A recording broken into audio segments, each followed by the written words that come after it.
Hello students, मैं अंकुर बबेले आप सभी का स्वागत करता हूं मैग्नेट ब्रेन्स हिंदी पर। मैग्नेट ब्रेन्स हिंदी एक ऐसा प्लेटफॉर्म है जो हिंदी माध्यम की कक्षा 6 से लेकर कक्षा 12वीं तक का संपूर्ण पाठ्यक्रम बिल्कुल निःशुल्क में उपलब्ध करा रहा है। मैग्नेट ब्रेन्स मतलब है फ्री एजुकेशन। यहां पर आपको किसी प्रकार का कोई पेमेंट देने की आवश्यकता नहीं होती। यहां पर ऐसा भी नहीं होता है कि आपको 2 चैप्टर फ्री पढ़ा दें फिर आपसे पैसा लें। तो यहां पर आपको किसी प्रकार का कोई पैसा देने की जरूरत नहीं होती। यहां पर सभी वीडियोस मिलते हैं आपको बिल्कुल निःशुल्क, बिल्कुल फ्री, वो भी क्वालिटी कंटेंट और क्वालिटी टीचर्स के साथ। तो चलिए स्टार्ट करते हैं। हम देखते हैं कि हम अपने इस वीडियो के माध्यम से क्या पढ़ेंगे। तो हमारा जो ये वीडियो होने वाला है वो कक्षा 10वीं के इतिहास का चैप्टर नंबर 1 जिसपे हम देखते हैं कि यूरोप में राष्ट्रवाद का उदय, ये हमारा चैप्टर है। तो इसका एक टॉपिक है जिसमें हम देखेंगे 1848 में उदारवादियों की क्रांति, है ना। तो हमें उदारवादियों की क्रांति है जो 1848 की, वो हमको देखना है। तो इसके पहले हम क्या कर चुके थे, तो इसके पहले वाले वीडियो में हमने भूख, कठिनाई और जन संघर्ष का दौर देखा था। आपको याद होगा भूख मतलब मैंने बताया था कौन सी भूख, तो वो हम देख चुके हैं। तो वो वाला वीडियो जिसने भी ना देखा हो या आप अभी देख रहे हैं, कुछ डाउट है तो आप उसको देखें और अपना जो भी कॉन्सेप्ट है उसको थोड़ा सा और अच्छा बनाएं। चलिए देखते हैं, स्टार्ट करते हैं कि भाई हम इसमें क्या पढ़ेंगे। तो जो उदारवादी लोग हैं, तो पहली चीज तो भाई उदारवादी कौन है ये आपको बहुत अच्छे से क्लियर होगा। उदारवादी लोग वो हैं जो व्यवस्थाओं में परिवर्तन को बहुत आसानी से सहज स्वीकार करते हैं, उनको उदारवादी कहा जाता है। रूढ़िवादी कौन कहलाते हैं, जो व्यवस्थाओं में परिवर्तन या जो पुरानी परंपराएं हैं उनमें परिवर्तन को सहज मतलब बहुत आसानी से स्वीकार नहीं करते, वो रूढ़िवादी हैं। तो उदारवादियों के द्वारा एक क्रांति हुई है। तो इसमें हुआ क्या कि 1848 में जब अनेक यूरोप के देशों में किसान मजदूर क्या थे कि आप देखेंगे कि विद्रोह कर रहे थे। क्यों कर रहे थे या इनके पीछे विद्रोह कारण क्या था, क्योंकि ये किसान गरीबी, बेरोजगारी और भुखमरी से ग्रस्त थे। इस कारण से इन बेचारों को विद्रोह करने पर मजबूर होना पड़ा और ये विद्रोह कर रहे थे। चूंकि संख्या भी इनकी ही ज्यादा होगी, चूंकि जो बड़ा तबका होता है वही विद्रोह कर पाता, छोटे तबकों के द्वारा विद्रोह नहीं हो पाता। छोटे तबके अगर अमीर है, ताकतवर है, तो ताकत उनके हाथ में रहती है। ये लोग अमीर नहीं थे लेकिन संख्या में बढ़े थे। तो आप देखें फरवरी 1848 में कुछ घटनाएं घट जाएंगी, जिनमें एक प्रमुख घटना क्या होगी कि जब इन किसान मजदूरों का विद्रोह हो जाएगा, उसमें एक प्रमुख घटना यह होगी कि राजा को गद्दी छोड़ने पर मजबूर होना पड़ा, उसको अपना सिंहासन छोड़कर जाना पड़ा, कहीं भागना पड़ा। और क्या हुआ कि और यहां पर गणतंत्र की घोषणा कर दी गई। गणतंत्र कैसा गणतंत्र कि जहां पर सभी पुरुषों को मताधिकार दिया गया। यह गणतंत्र सभी पुरुषों के मताधिकार के आधार पर स्थापित होगा या बनाया जाएगा। जो सरकार है वो मताधिकार के द्वारा यहां पर निर्वाचित की जाएगी। तो एक ऐसे गणतंत्र की घोषणा यहां पर कर दी गई। यूरोप के अगर दूसरे भागों की हम बात करें, अन्य भागों के अंतर्गत अगर हम देखें, तो यहां पर अभी कोई स्वतंत्र राष्ट्र राज्य अस्तित्व में नहीं आए थे। जिसको आप नेशन स्टेट कहते हैं या जिसको आज की दुनिया में या आज के समय में हम क्या कहते हैं, राष्ट्र कहते हैं, तो ऐसा कोई राष्ट्र उस टाइम पर नहीं बना था। जैसे जो जगहें थी जिनको जर्मन साम्राज्य, इटली साम्राज्य, पोलैंड साम्राज्य, ऑस्ट्रो और हंगेरियन साम्राज्य, इन साम्राज्य में ये इन साम्राज्यवादियों के अनुसार ये साम्राज्य में फैला हुआ था, कोई राष्ट्र राज्य नहीं था यहाँ पर। तो यहाँ पर जो उदारवादी लोग थे, तो उदारवादी और मध्यम वर्ग की जो स्त्री पुरुष हैं, इन लोगों ने क्या किया, संविधानवाद की मांग, मतलब जो संविधान की मांग कर, चूंकि यहां पर ये साम्राज्यवाद था, तो साम्राज्यवाद की जगह वो चाह रहे थे कि संविधान आ जाए, तुम्हारे हिसाब से नहीं, संविधान के हिसाब से चीजें चले। तो संविधानवाद की मांग को उन्होंने किससे जोड़ दिया, राष्ट्र के एकीकरण से जोड़ दिया कि जो अलग अलग रियासतें हैं या छोटे छोटे टुकड़ों में बटा हुआ है उसको एक करो, राष्ट्र का एक एकीकरण बना दिया जाए। तो राष्ट्र की एकीकरण के साथ इसको जोड़ दिया। राष्ट्र राज्य के निर्माण को इस एकीकरण के साथ इनने आगे बढ़ाया और इनने कहा कि भाई जब हम अपना देश बनाएंगे तो उसका एक संविधान होगा जिसको राष्ट्र राज्य संविधान कहा गया।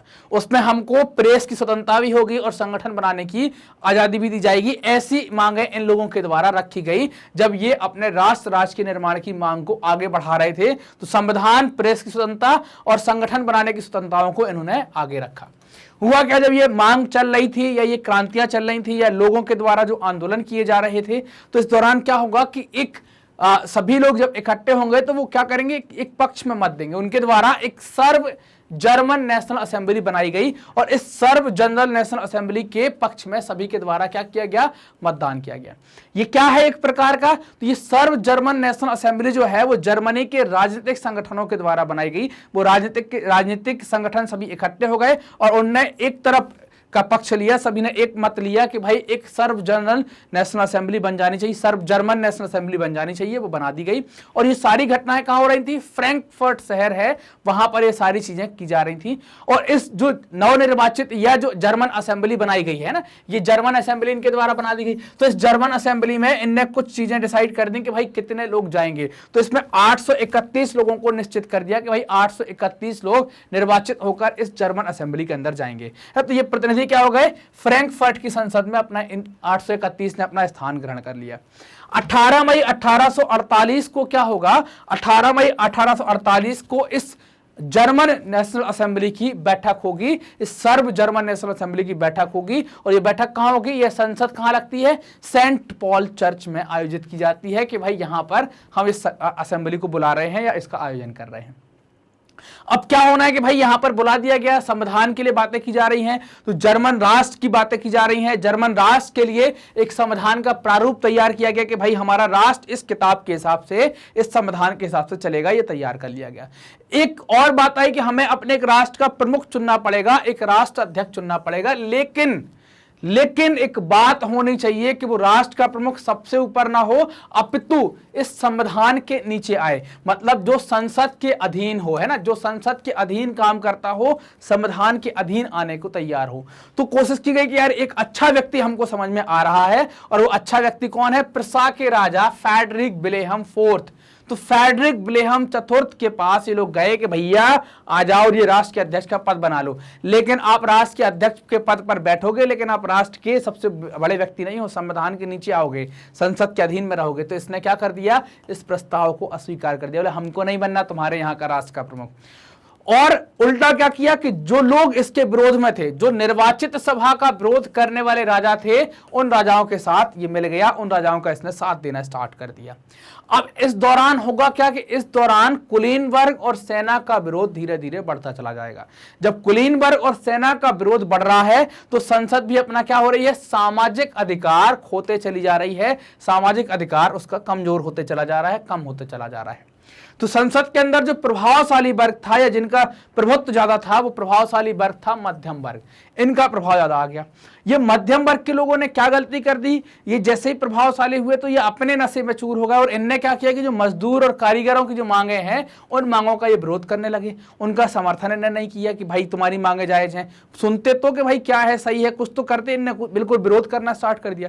इससे जो मजदूर वर्ग और किसान वर्ग या जो कारीगर वर्ग है जो आपका सपोर्ट कर रहा था, उसने आपका समर्थन देना बंद कर दिया। तो उनका समर्थन इनने क्या हुआ? उनका समर्थन भी इनने खो दिया। तो ये पावरफुल तो हो गए, लेकिन ये जमीन पर मतलब इनके साथ लोगों की संख्या कम हो गई और इनमें टकराव बढ़ना स्टार्ट हो गया। लास्ट में क्या हुआ? अंतिम क्षण में जाकर सैनिकों को बुलाया गया, सैनिकों को बुलाकर असेंबली भंग होने के लिए मजबूर कर दिया, क्योंकि इनको ताकत आ गई थी लेकिन लोग इनके साथ नहीं थे। लोग इनके साथ नहीं थे तो ये चुनाव नहीं जीतते, तो ये लोग भंग करने के उसमें नहीं थे। मजदूरों कारीगरों की मांग का विरोध कर रहे थे, तो इनने भी समर्थन देना बंद कर दिया।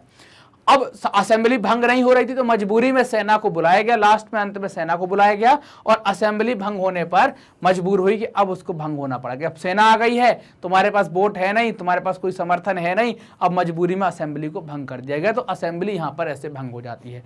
तो ये उदारवादियों की ये ऐसी क्रांति रही यहाँ पर कि भाई उदारवादियों के द्वारा ऐसा ऐसा कुछ किया गया कि हमने क्या क्या देख लिया यहाँ पर, क्या क्या कर रहे हैं उदारवादी। हमने देखा कि भाई किसान की और इनकी सारी ये समस्याएं हुई, इनने विद्रोह किया, राजा को गद्दी छोड़नी पड़ी, गणतंत्र बना।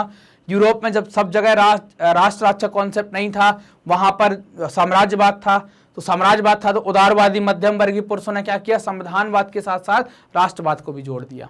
और बाद में सभी पॉलिटिकल पार्टियां इकट्ठी हुई, उन्होंने सर्व जर्मन नेशनल असेंबली को पक्ष में मत किया।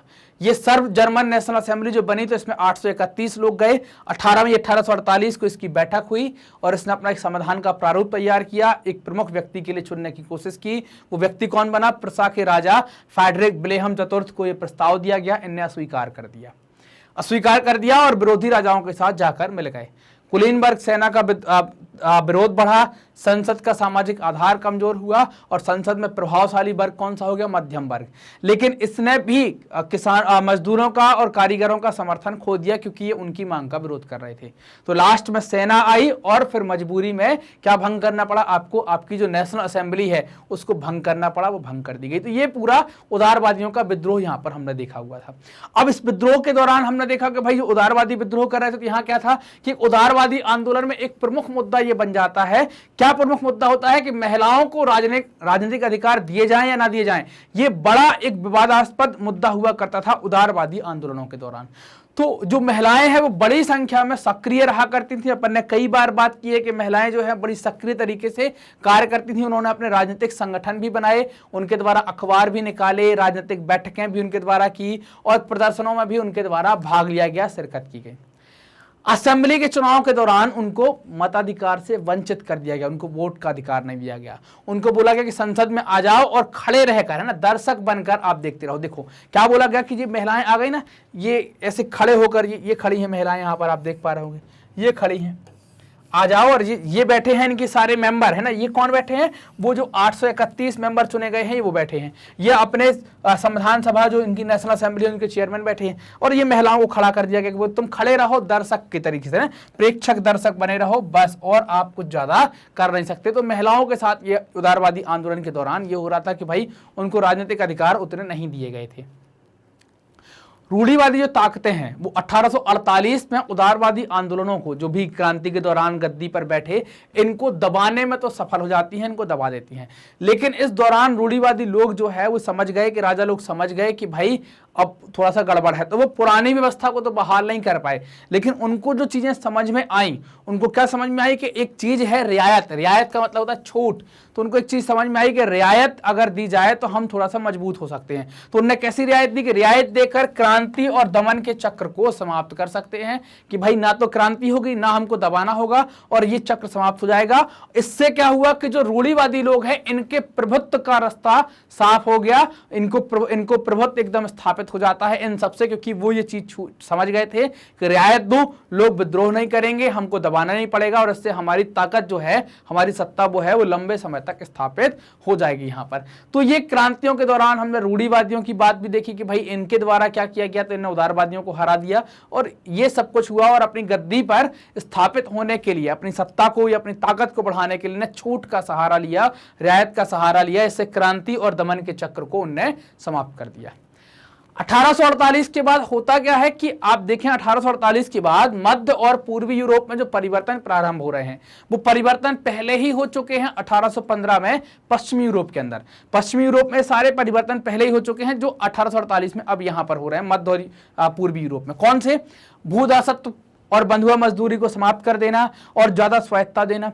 तो भूदासत्व और बंधुआ मजदूरी कहां? हैब्सबर्ग अधिकार या हैब्सबर्ग साम्राज्य के अंतर्गत जो क्षेत्र आते थे और जो रूस का जो क्षेत्र था, उन क्षेत्रों में भूदासत्व को समाप्त किया गया और बंधुआ मजदूरी को समाप्त कर दिया गया, रोक लगा दी गई। हैब्सबर्ग शासकों ने, हैब्सबर्ग मतलब जो हंगरी वगैरह पर शासन कर रहे थे, तो हैब्सबर्ग शासकों ने हंगरी के लोगों को ज्यादा स्वायत्तता दे दी, उनको ज्यादा फ्रीडम मिल जाती है। इन सब बातों से निरंकुश मैग्यार शासक जो हैं, इनको भी या इनकी भी जो अपनी गद्दी पर बैठने या अपनी जो प्रभुत्व स्थापित करने का मौका मिलेगा। जो हमने पिछली स्लाइड में बात की ना कि रियायत, वो रियायत यहां पर आ गई कि भाई भूदासत्व को समाप्त कर दिया, बंधुआ मजदूरी छोड़ दी और आपको कुछ रियायत दी कि ज्यादा फ्रीडम आपको दे दी। तो इससे इन मैग्वार निरंकुश शासकों को अपनी गद्दी स्थापित करने, अपनी सत्ता पर प्रभुत्व जमाने का रास्ता साफ हो गया। लंबे समय तक ही जमाकर उस पर बैठे रहे। यहां पर यहां तक की क्लियर बात। तो हमने देखा कि भाई उदारवादी आंदोलन कैसे हुआ या उदारवादियों की क्रांति क्या हुई। magnetbrains.com एक वेबसाइट बनाई गई है और एक एप्लीकेशन भी बनाया गया है। एप्लीकेशन को आप प्ले स्टोर से डाउनलोड कर सकते हैं। magnetbrains.com जैसे ही आप गूगल पर डालेंगे तो मैग्नेटब्रेन्स का पेज खुलेगा। वहां पर आपको हिंदी मीडियम, इंग्लिश मीडियम जो भी सिलेक्ट करना है, आपने माना कि हिंदी मीडियम सिलेक्ट किया, फिर आप अपनी क्लास सेलेक्ट करेंगे। कक्षा 10 आपने सेलेक्ट की, सारे टीचर आपके सामने आ जाएंगे। भाई आपको किससे पढ़ना है, किसके वीडियो आपको देखना है। मान लेते हैं कि आप सामाजिक विज्ञान की वीडियो देखने वाले हैं, तो जैसे ही आप इसमें वॉच नाउ पर क्लिक करेंगे, आपने जैसे ही वॉच नाउ पर क्लिक किया तो जिस भी पर वॉच नाउ पर क्लिक करेंगे, जो भी सब्जेक्ट पर, तो क्या होगा, ऐसे एक प्लेलिस्ट खुल जाएगी। जाएगी। प्लेलिस्ट में आप टॉपिक वाइज, चैप्टर वाइज, सब टॉपिक वाइज सभी वीडियो आसानी से देख पाएंगे। मैग्नेट ब्रेन्स हिंदी जाना जाता है अपनी फ्री शिक्षा उपलब्ध कराने के लिए। यह हिंदी माध्यम के विद्यार्थियों को कक्षा 6 से लेकर कक्षा 12वीं तक का संपूर्ण पाठ्यक्रम सीबीएसई, एनसीईआरटी और दूसरे स्टेट बोर्ड के अनुसार बिल्कुल निःशुल्क में उपलब्ध करा रहा है। तो ये वीडियो प्राप्त करने के लिए आपको करना क्या है, आप हमारे चैनल मैग्नेट ब्रेन्स हिंदी को सब्सक्राइब करें और जो भी वीडियोस आते हैं उनको लाइक करें, अपने दोस्तों से शेयर जरूर करें और कमेंट कर हमें भी बताएं कि वीडियोस कैसे लग रहे हैं। धन्यवाद।